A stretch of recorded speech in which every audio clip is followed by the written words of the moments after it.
6월 6일 예배를 살아계신 하나님께 온 세상을 창조하셨고 또 구원하시고 다시 오셔서 심판하시고 영원한 나라를 이루실 하나님 아버지 앞에 드리겠습니다. 기도합니다. 우리를 창조하셔서 아버지가 되시고 우리를 구원하셔서 우리의 신랑이 되어주신 주님, 은혜를 감사합니다. 오늘도 우리가 주님 앞에 예배합니다. 예배하는 이들 가운데 하나님의 성령으로 더욱더 충만하며 주님의 계시의 말씀으로 지혜와 능력이 충만케 하여 주시옵소서. 예배하는 자에게 그들을 사랑하는 하나님의 은혜로 기쁨과 평안이 충만케 하여 주시옵소서. 예수 그리스도의 이름으로 기도합니다.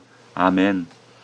오늘 역대하 마지막 장이죠. 36장 성경 본문을 통해 허물 때와 세울 때라는 제목으로 하나님의 말씀을 증거하겠습니다. 역대하를 상하를 살펴봤는데 역대기 1장이 어떤 내용으로 시작을 했습니까? 족보로 시작하죠. 그런데 그 족보의 처음이 어떤 내용이냐면 역대상 1장 1절을 보면 아담, 셋, 에노스 이렇게 시작이 됩니다.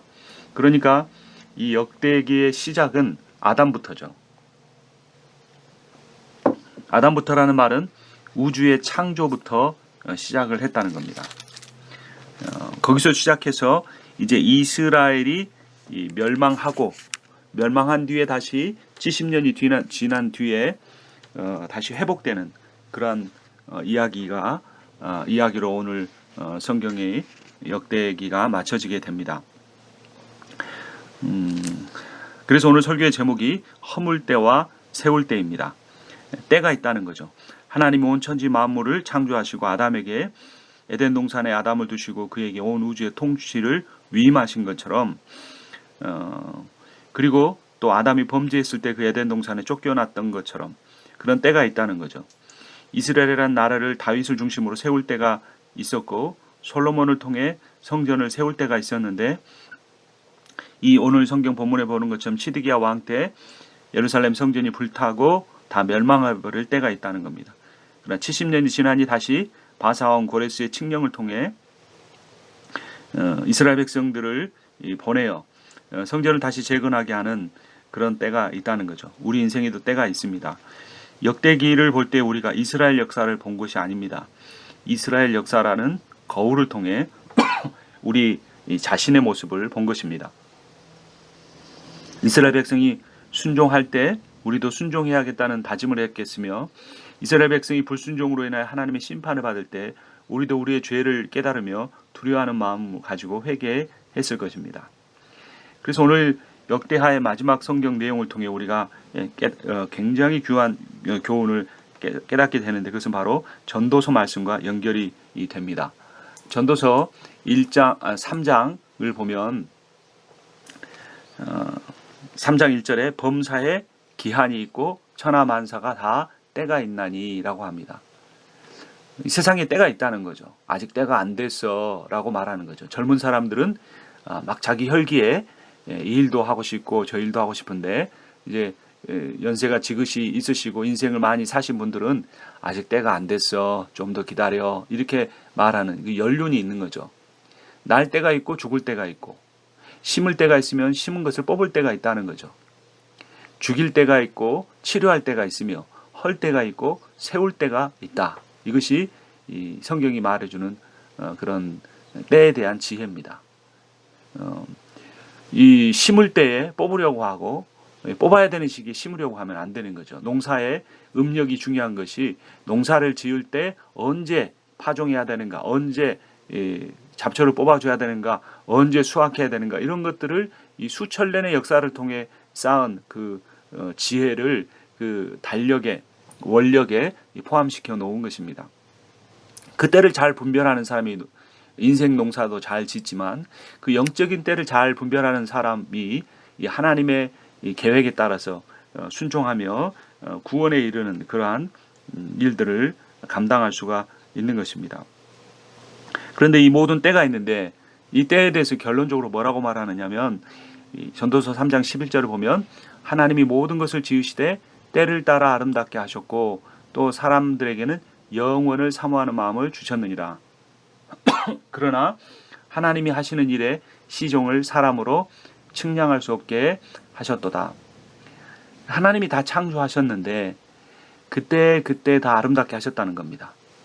파종할 때만 아름다운 것이 아니라 싹이 딱 그 튀어 올라올 때 아주 그 야들야들하고 이렇게 초록빛이 연한 초록빛이 담긴 그 새싹도 아름답지만 또 어느 정도 그 줄기가 올라올 때도 아름답고 또 이파리가 무성할 때도 아름답고 열매를 맺히면 또 아름답고 그때마다 아름다움이 있다는 겁니다. 이 사람도 마찬가지입니다. 막 태어난 아이도 아름답지만 또 청년기를 지날 때도 아주 멋지고 또 중년기에는 또 그 중후함이 있고 노년기에는 그 하얗게 센 머리에서 나오는 그 온유함과 지혜가 아름다운. 그래서 그 모든 과정을 통해 하나님께서 영혼을 삼아는 마음을 주셨다라는 겁니다. 왜냐하면 인간은 유한하기 때문에 인간이 언젠가는 죽기 때문에 영혼을 사모하고 그 영혼은 도록 존재하시는 하나님을 그들 마음속에 만나고 싶어하는 갈급해하는 그런 것이 있다는 겁니다. 그러나 하나님이 하시는 일의 시종을 사람은 측량할 수 없게 하셨다라는 게 11절의 결론입니다. 우리는 그 시작과 끝을 알지 못합니다. 창조와 종말을 알지 못합니다. 단지 성경을 통해 그것을 짐작할 뿐이죠. 그럼 우리가 그렇게 이 영혼을 사모하는 마음을 갖는 유한한 인간이 영혼을 사모하는 마음을 갖는데 그러면 우리가 우리의 인생에서 추구해야 될 것이 무엇인가는 전도서 3장 22절에 나옵니다. 그러므로 나는 사람이 자기 일에 즐거워하는 것보다 더 나은 것이 없음을 보았나니 이는 그것이 그의 몫이기 때문이라. 그의 뒤에 일어날 일이 무엇인지를 보게 하려고 그를 도로 데리고 올 자가 누구이랴. 이 사람이 자기 일에 즐거워한다. 이 말은 뭐냐면 일상의 삶입니다. 아침에 일어나서 눈을 뜨고 준비해서 일터로 가서 자기 일을 즐겁게 하는 것. 이것이 하나님이 주신 복이라는 겁니다. 창세기 1장 28절에 너희는 생육하고 번성하여 땅에 충만하라. 땅에 있는 모든 것을 정복하고 다스리라. 다스리라는 건 섬기라 이런 의미입니다. 그러니까 우리가 어떤 청소를 하는 일도 이 세상을 섬기는 일이고 우리가 어떤 무역업을 하는 것도 세상을 섬기는 일이고 아이들을 가르치는 교사의 일도 이 세상을 섬기는 일입니다. 그렇게 자기 하루하루 일에 대해 즐거워하고 그것을 보람을 느끼고 하나님이 나에게 주신 사명이다. 이렇게 하루하루 살아가는 것이 이 인간에게 주어진 가장 큰 분복이라는 것이죠. 그러나 이것이 영원할 것처럼 생각하지 말고 다 때가 있으므로 그 때를 놓치지 마라. 그 때를 따라 살아라. 때를 따라 순응하며 살며 그 모든 것을 헛되게 하지 않고 영원하게 해주시는 하나님을 기억하며 살라는 것이죠.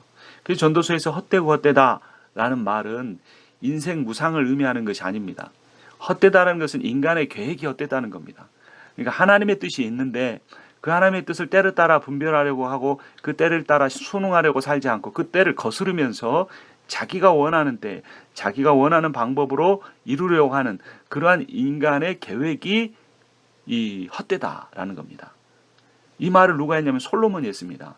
인간 중에 가장 최고의 지혜를 가지고 있었고 고대 근동 당시에 수많은 보화를 누구보다 더 많이 갖고 있었던 솔로몬이 천여 명의 처첩을 거느리고 있던 솔로몬이 이 모든 나라의 왕들이 현자들이 그의 지혜를 들으러 왔던 그 솔로몬이 인생이 자기 뜻대로 안 된다는 걸 깨달았다는 겁니다. 하물며 우리는 어떻겠습니까? 조금 아는 지식을 가지고도 모든 것을 아는 것처럼 하고 조금 모은 돈을 가지고도 내가 정말 세상의 모든 것들을 가진 것처럼 생각하면서 살아가지만 인간은 영원히 살 수도 없고 자기가 원하는 때에 자기가 원하는 것을 이룰 수 없다는 것이 솔로몬의 결론이고 인생의 지혜입니다.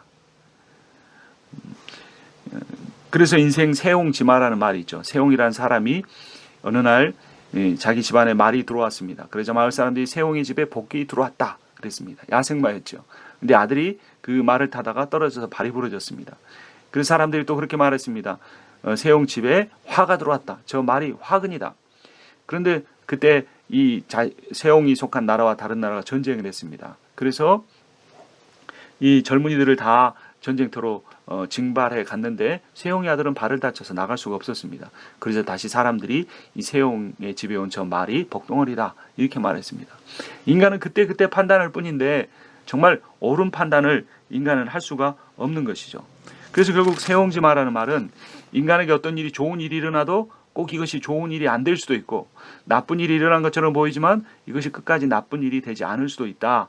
인간은 자신의 인생에 일어나는 일들의 좋고 나쁨을 분별할 수 없다라는 그 세용지마라는 이 고대의 격언이 이 전도서 3장의 말씀과도 참 일치하고 오늘 역대하 36장의 말씀과도 참 일치를 합니다. 36장 1절을 보면 그 땅의 백성이 요시아의 아들 여호 아하스를 세워 그의 아버지를 대신하여 예루살렘에서 왕을 삼으니 여호아하스가 왕이 오를 때 나이 23세더라. 그가 예루살렘에서 다스린 지 석 달 만에 애굽 왕이 예루살렘에서 그의 왕위를 폐하고 또 그 나라에 은 100달란트와 금 1달란트를 벌금으로 내게 하며 여호아하스가 23세 왕이 될 때 얼마나 기뻤을까요? 내 인생이 이제 아주 좀 황금 시기를 맞았구나 이렇게 생각했겠죠. 그가 그때 석 달 만에 왕위에서 위 될 줄 알았겠습니까? 몰랐겠죠. 인생이 참 더덥다는 겁니다. 4절에 애굽 왕 누고가 또 그의 형제 엘리야김을 세워 유다와 예루살렘 왕으로 삼고 그의 이름을 고쳐 여호야김이라 하고 그의 형제 여호아스를 애굽으로 잡아갔더라.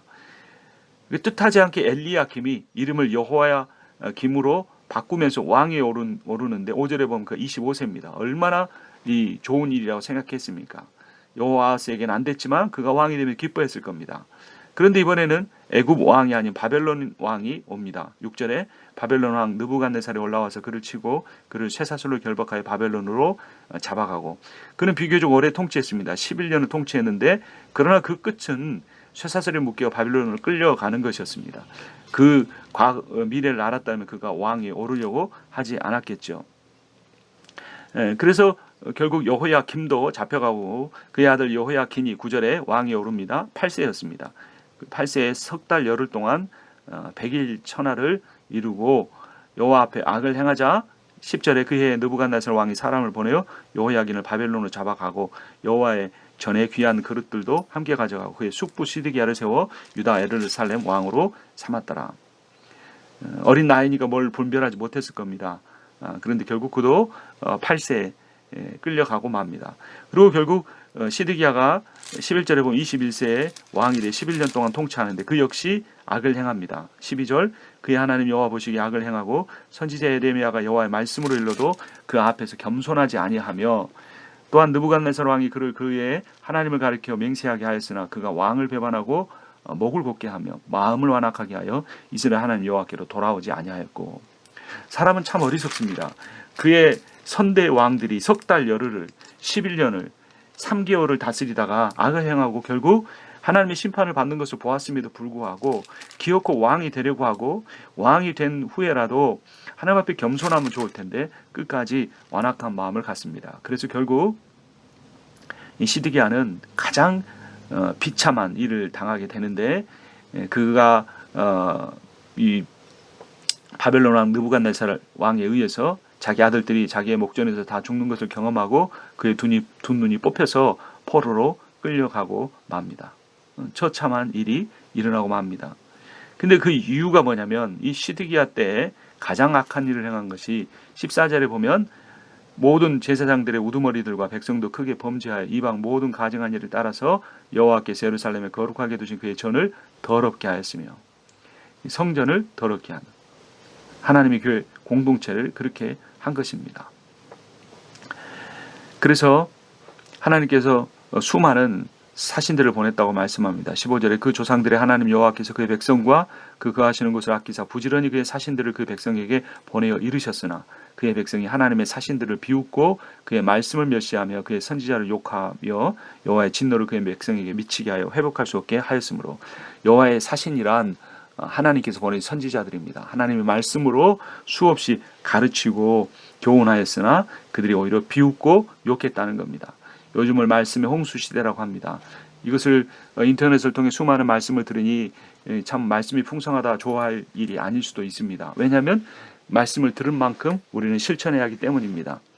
하나님께서 그 인터넷을 통하여 또는 자신이 섬기는 교회 목회자를 통하여 선포하신 수많은 말씀들이 우리의 삶을 통해 치열하게 순종의 대상이 되지 않을 때에 우리는 혹시나 이 역대하 36장 16절 말씀처럼 하나님의 사신들을 비웃고 욕하는 일이 아닌지도 돌아봐야 합니다. 하나님의 말씀을 증거하는 저 자신이 가장 두렵고 떨리는 마음을 가져야 합니다. 말씀대로 제가 살지 못할 때가 참 많습니다. 행동으로 옮기지 못할지라도 마음 안에라도 그 하나님의 거룩하신 말씀에 자신을 비추어 볼 때 빛이 들어올 때 어두웠던 방 안에 먼지가 잘 보이듯이 제 죄악이 보이니 회개는 하지만 때로는 그 회개조차도 되지 않을 때가 있으며 연약한 제 자신을 발견하게 됩니다.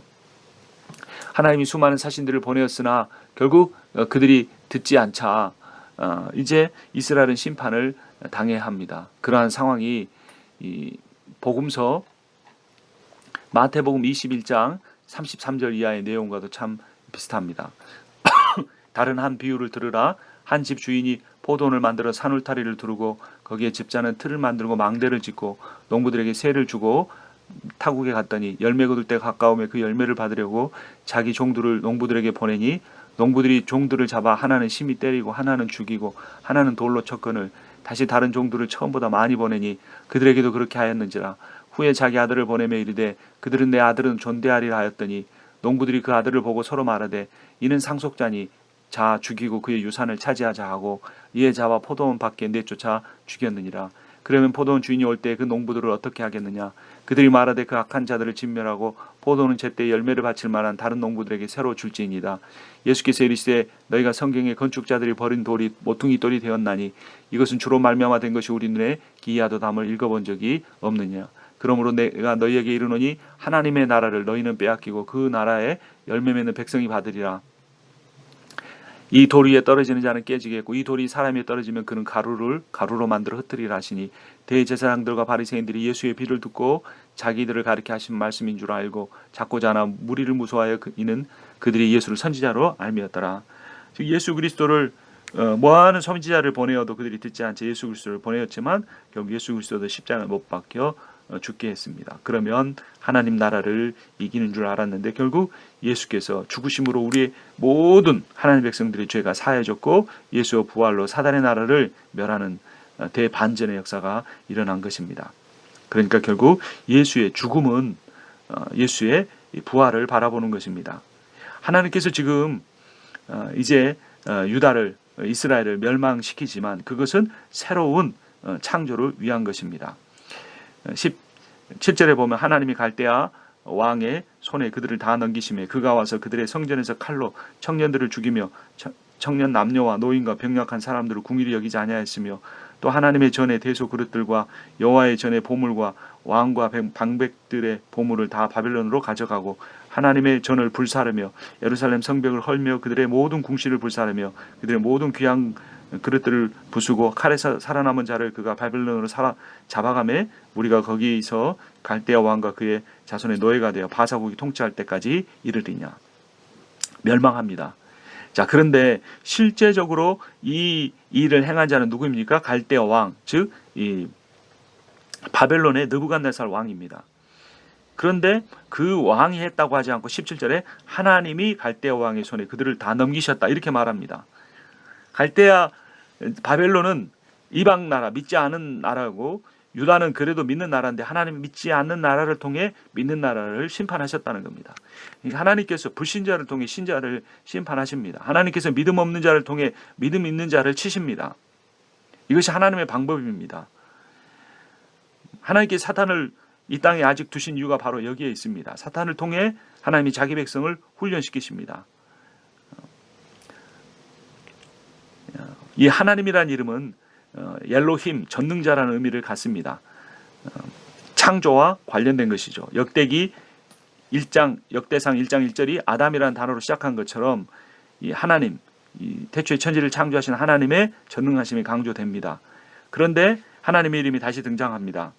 23절 바사왕 고레스가 이같이 말하노니 하늘의 신이여 여호와께서 세상 만국을 내게 주셨고 나에게 명령하여 유다 예루살렘 성전을 건축하라 하셨나니 너희 중에 그의 백성된 자는 다 올라갈지어다 너희 하나님 여호와께서 함께 하시기를 원하노라 하였더라. 70년이 지난 후에 하나님께서 이스라엘 백성들을 다시 회복시켜 주시는데, 그때 페르시아라는 나라가 바벨론을 멸망시키고 새로운 나라가 되었으며, 그 초대 왕이 고레스인데 그 고레스가 조소를 내려서 그렇게 이스라엘 백성들을 돌아가 성전을 재건하게 한 것입니다. 17절에서는 심판하실 때는 하나님이라는 이름이 사용됐는데 23절에서는 여호와라는 이름이 사용이 됩니다. 하나님은 전능자라는 창조의 이름인데 여호와는 언약의 이름입니다. 이것은 재창조, 구원에 관한 것입니다.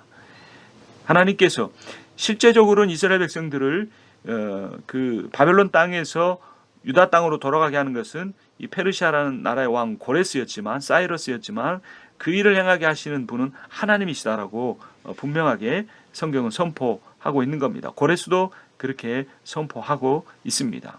새 창조의 이름 여호와, 언약의 이름 여호와께서 그들을 회복시키시고 그 나라를, 그 성전을 다시 재건하게 하신 겁니다. 23절에 예루살렘에 성전을 건축하라. 성전을 세우기 위해서 그들은 돌아가는 겁니다. 성전은 하나님께서 온 우주를 창조하시고 그 우주의 통치 장소로서 하나님이 거하시며 통치를 위임하게 한 아담과 함께 거주하는 곳이었습니다. 에덴입니다. 그 에덴이 이 성전의 기원적인 의미입니다. 그리고 하나님께서 이스라엘 백성들을 애굽 땅에서 구원해내신 후에 시내산에서 언약을 맺고 성막을 짓게 하셨습니다. 그 성막이 이 에덴의 연장선상에 있고, 이제 이스라엘 백성이 가나안 땅을 정복하고 솔로몬 왕 때에 이르러 그 성전을 성막을 이제 더 이상 사용하지 않고 성전을 짓고 그 성막 안에 있던 여호와의 언약궤를 성전 안에 안치하게 합니다. 그러나 오늘 우리가 역대하에서 본 것처럼 하나님께서 예루살렘과 모든 것들을 다 불태워 버리셨고 다시 23절에서 그 성전을 재건하게 하시는데, 이 재건된 성전도 다시 멸망되고, 예수님 당시 헤롯이 다시 세웠지만 예수님께서 46년 동안에 지은 그 성전을 허물고 사흘 만에 자기 몸이 성전이 되게 하셨습니다. 그리고 예수께서 부활하시고 하늘에 오르셔서 성령을 우리에게 보내셔서 두세 사람이 모여 예수의 이름으로 기도하는 곳에 그 성령이 임하셔서 그들의 공동체를 이 교회로, 성전으로 삼으십니다. 이 교회는 온전치 못하나 예수께서 이 세상에 다시 오시는 그날 그 교회를 새하늘과 새 땅이 되게 하셔서 그 교회의 진실한 믿음을 가진 자가 다시금 예수 그리스도와 함께 온 우주를 통치하는 그 통치의 위임자로 예수 그리스도와 함께 순종하며 동역하게 될 것입니다. 그러니까 역대하 36장의 말씀은 시드기야 때 허물 때가 있지만 바사왕 고레스 왕 때 다시 세울 때가 있고, 사람은 시드기야 왕이 죽을 때가 있지만 느헤미야와 에스라, 스룹바벨을 다시 태어나게 하시고 다시 그 나라를 세울 때가 있다는 겁니다. 범사에 기한이 있고 천하 만사에 다 때가 있는 것입니다. 우리는 세상의 역사를 다 참여할 수가 없습니다. 우리는 우리에게 주어진 자기 일에 즐거워하며 사는 것보다 더 나은 것이 없으므로 그 일에 순종하며 살아가면 됩니다. 단지 내 일만 볼 것이 아니라 사회 구조를 보고, 요즘에 그 흑인들이 당하는 고통, 인종차별이 아시안이나 또 라티노들에게 연결되는 거기 때문에 나가서 시위도 합니다. 우리가 이 세상에 정의가 세워지도록 위하여서 노력해야 합니다. 정의만이 아니라 그 정의의 본바탕, 원래 얼굴인 사랑으로 우리가 서로를 섬기고 세워가야 합니다. 무엇보다도 교회가 그렇게 세워져야 합니다. 절망해야 소망이 있습니다. 하나님께서 예루살렘을 불태우시고 다시 회복시키셨습니다. 심판이 구원입니다. 고난이, 고통이 축복입니다. 그 모든 과정 가운데 여호야김이나 여호야긴이나 바로 누구나 바벨론의 느부갓네살이나 페르시아의 고레스가 세상을 다스리는 것 같지만 그들은 세상 왕, 가짜 왕입니다. 진짜 왕은 세상을 창조하신 하나님이시고 자기 백성을 구원하시고 언약을 맺으신 여호와이십니다.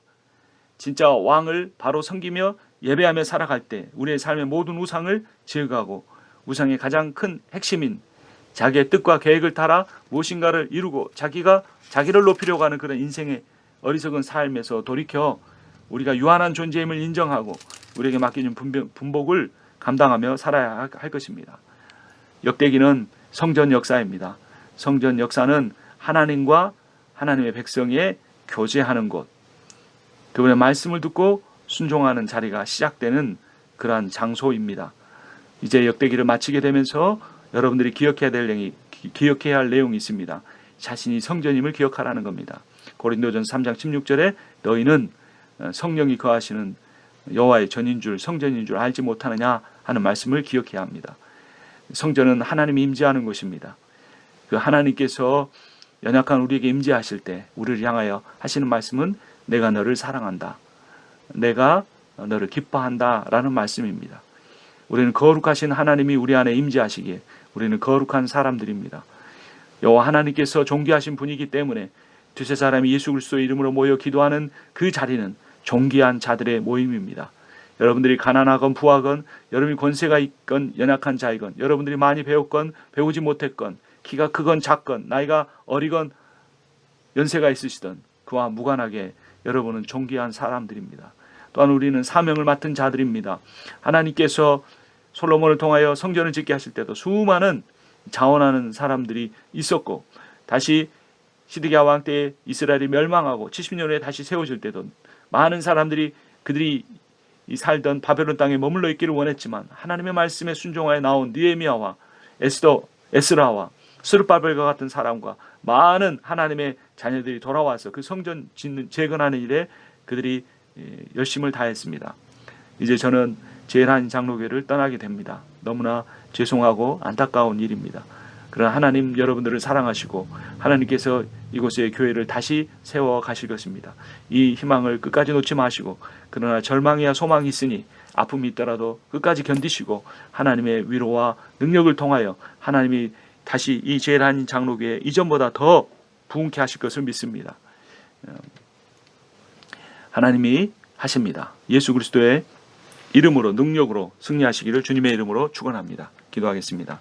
살아계신 하나님 아버지, 역대 상하의 내용을 통하여 우리가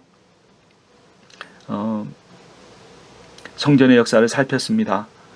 성전의 역사는 하나님과 하나님의 백성의 교제의 역사임을 배웁니다. 주님의 말씀을 늘 묵상하고 기도하며 그 말씀에 순종하며 우리가 하나님의 사랑받는 자, 존귀한 자, 하나님 사명을 맡은 자임을 잊지 않으며 살게 해 주시옵소서. 예수 그리스도의 이름으로 기도합니다. 따라서 하겠습니다. 하나님은 나를 사랑하십니다. 하나님은 나를 사랑하십니다. 나는 존귀한 사람입니다. 나는 존귀한 사람입니다. 나는 하나님의 사명을 맡은 자입니다. 나는 하나님의 사명을 맡은 자입니다. 오늘도 영육간에 강건하시기 바랍니다.